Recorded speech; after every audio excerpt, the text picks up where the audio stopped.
Details చూస్తే తెలంగాణ సహా దేశ ప్రజల్ని ఖరారు చేసేందుకు కాసేపట్లో కాంగ్రెస్ కేంద్ర ఎన్నికల కమిటీ భేటీ కానుంది. తెలంగాణ నుంచి సీఎం రేవంత్ రెడ్డి, భట్టి, ఉత్తమ్ కుమార్ రెడ్డి హాజరయ్యారు.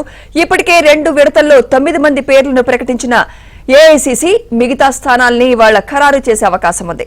పెండింగ్ లో ఉన్న 8 స్థానాల్లో 5 సీట్లపై స్పష్టత వచ్చినప్పటికీ 3 స్థానాలపై కుస్తీ పడుతున్నట్లు సమాచారం.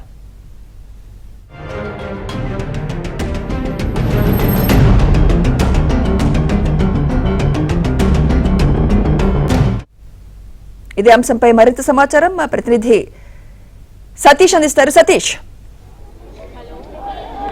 ఏఐసీసీ కేంద్ర కార్యాలయంలో సెంట్రల్ ఎలక్షన్ కమిటీ సమావేశం ప్రారంభమైంది. సమావేశానికి సంబంధించి సమావేశం ప్రారంభమైంది కాసేపటి క్రితమే. మరి కాసేపట్లో కాంగ్రెస్ అధ్యక్షుడు మల్లికార్జున ఖర్గే, అదేవిధంగా మరికొంతమంది సిఈసికి సంబంధించిన సభ్యులంతా కూడా హాజరు కాబోతున్నారు. ప్రస్తుతం కాంగ్రెస్ కేంద్ర కార్యాలయానికి సోనియా గాంధీ, అదేవిధంగా సిఈసికి సంబంధించిన ముఖ్య నేతలంతా కూడా చేరుకున్నారు. కాసేపటి క్రితమే తెలంగాణ సీఎం రేవంత్ రెడ్డి కాంగ్రెస్ కార్యాలయానికి చేరుకున్నారు. మరి కాసేపట్లో కాంగ్రెస్ సంబంధించి దాదాపు ఇప్పటివరకు 189కి పైగా కూడా లోక్సభ అభ్యర్థులకు సంబంధించిన అంశాలను ఇప్పటికే లిస్టు రిలీజ్ చేశారు. ఇక తాజాగా 8వ జాబితాను రేపు విడుదల చేయబోతున్నారు. ఈ రోజు జరగబోయే సమావేశంలో ప్రధానంగా ఉత్తరప్రదేశ్, గోవా, అదేవిధంగా ఉత్తరాఖండ్, తెలంగాణకు సంబంధించి మరికొన్ని రాష్ట్రాలు కూడా ఈ సమావేశాల్లో పాల్గొనబోతున్నాయి. సిఈసికి సంబంధించి తెలంగాణ రాష్ట్రం సంబంధించిన అంశంలో దాదాపు 17 లోక్సభ స్థానాలకు, అందులో ఇప్పటి వరకు 9 లోక్సభ స్థానాలపైన 9 లోక్సభ స్థానాలకు అభ్యర్థులను ప్రకటించారు. ఇక 8 లోక్సభ స్థానాలకు అభ్యర్థుల ప్రకటన ఇంకా పెండింగ్లో ఉంది.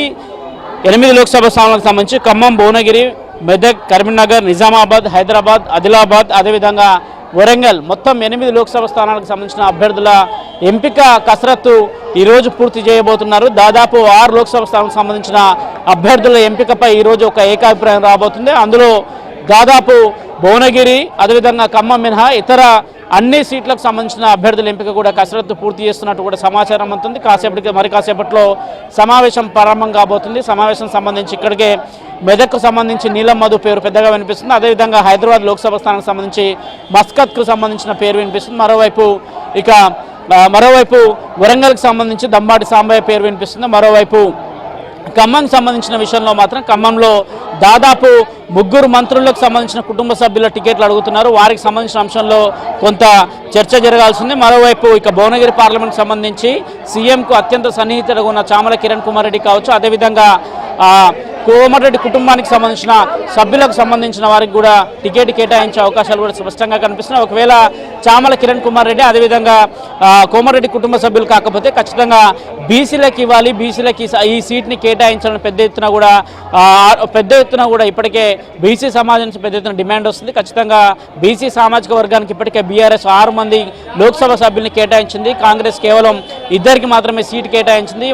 మరో 2 స్థానాలు ఇప్పటికే ఆల్రెడీ రిజర్వ్ స్థానాలు చేయబట్టి మహబూబాబాద్, నాగర్ కర్నూలు రిజర్వ్ స్థానాలు, మిగతా స్థానాలకు దాదాపు 4 లోక్సభ స్థానాలను కూడా బీసీలకు కేటాయించాల్సిందిగా బీసీ సంఘాల నుంచి కావచ్చు, కాంగ్రెస్లో ఉన్న బీసీ నేతల నుంచి కూడా పెద్ద ఎత్తున కూడా ఒత్తిడి వస్తుంది. అయితే కాంగ్రెస్ పార్టీ ఇచ్చే 8 లోక్సభ స్థానాల్లో ఒకటి హైదరాబాద్కి సంబంధించిన విషయంలో ఇప్పటివరకు అక్కడ ముస్లింలను నిలబెడతారనేది కూడా ప్రధానంగా చర్చ జరుగుతుంది. మస్కత్కి కొంత అక్కడ ఆయన పేరు వినిపిస్తుంది. మరోవైపు మిగతా 7 స్థానాలకు సంబంధించిన విషయంలో మాత్రం ఖచ్చితంగా సామాజిక వర్గాల పరంగా ఇవ్వకపోతే మాత్రం ఖచ్చితంగా కాంగ్రెస్కు కొంత ఇబ్బందులకరమైన వాతావరణమే రాష్ట్రంలో కనిపించే అవకాశాలని ఖచ్చితంగా సామాజిక వర్గాలను దృష్టిలో పెట్టుకోవాలి. సామాజిక వర్గాలకు అనుగుణంగానే ముందుకు వెళ్ళాలి. లోక్సభలో ఖచ్చితంగా ఈసారి దాదాపు 4 లోక్సభ స్థానాలను కూడా బీసీ నేతలకు కేటాయించాలని కూడా ప్రధానంగా డిమాండ్ వినిపిస్తుంది. ఇక మరి కాసేపట్లో సమావేశం ప్రారంభం కాబోతుంది.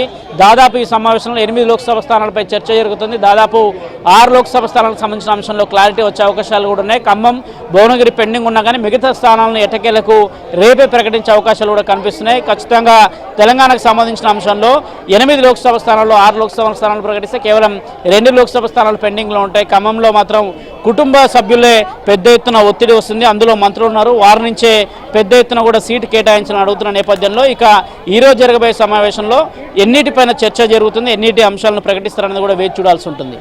Right, thank you Satish.